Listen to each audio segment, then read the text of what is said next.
Did you know that 10 years ago you could have come to Columbus State University as an out-of-state student for almost the exact same tuition price that an in-state student pays today? Getting a college degree has become a difficult decision for many students, simply because they either cannot afford it or they don't want to be in debt by the time they graduate. This can impede a person's ability to succeed professionally, since most employers only want to hire those with college degrees. Being a college student myself, I understand the stress one can experience brought on by the cost of a college degree. The price of a college education, including tuition, fees, books, additional costs, is rapidly increasing each year and becoming unaffordable for most students. A recent survey from the College Board reports that the average budget, including tuition, fees, housing, meals, books, and supplies for an in-state tuition at a public college for the 2017-2018 academic year was $25,290. Currently, on average, a four-year degree at a public university comes out to $26,120 per year, bringing the total cost of a four-year degree to an astronomical total of $104,480. In comparison, the same four-year degree was $26,902 30 years ago, which is almost the same price as what 1 year of college costs today. According to a research study done in 2019, the average tuition for an in-state university was $25,290 and $40,940 for an out-of-state university. Clearly, going to an in-state university has its financial advantages.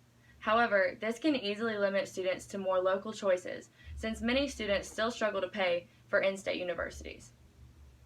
The lack of government funding adds to the cost of a college degree. Scholarships and grants can typically help with part of the tuition if you're lucky enough to qualify for any. However, they don't typically cover additional fees. Additional fees, although they might not always look like much, can add up to make a significant impact on the cost of a college education. There are various fees that universities charge students for things such as housing, mandatory meal plans, and even parking.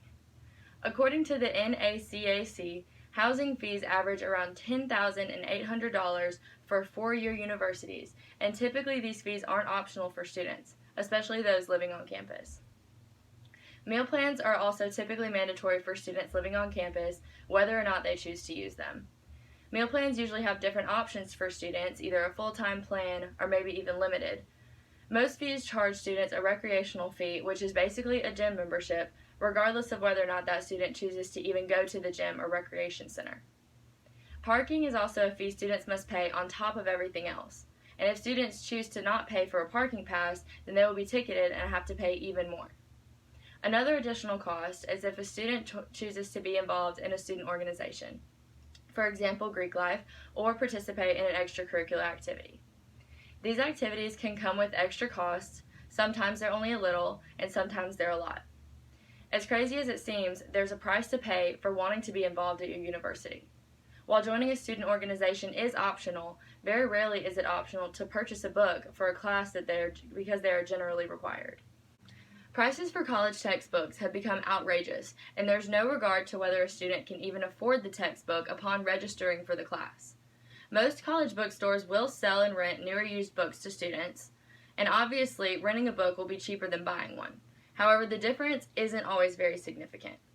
A great example of this is my biochemistry book. I bought this and I only used it for 1 month, and it was required that I had it. Buying it would have cost me $210, so I decided to rent it. A 30-day rental was $110, and I didn't recoup any money from that. Taking a full load of classes could cost an additional $500 at least in books alone per semester. Although it would seem that getting books would be one of your least concerns when paying for college, the high cost of books with few affordable options goes hand in hand with the ongoing issue of a college education becoming unaffordable. As you can see, there are many things that add up to the cost of a college education. Not only tuition, but also university fees, books, and other additional costs can add up to a substantial total very quickly.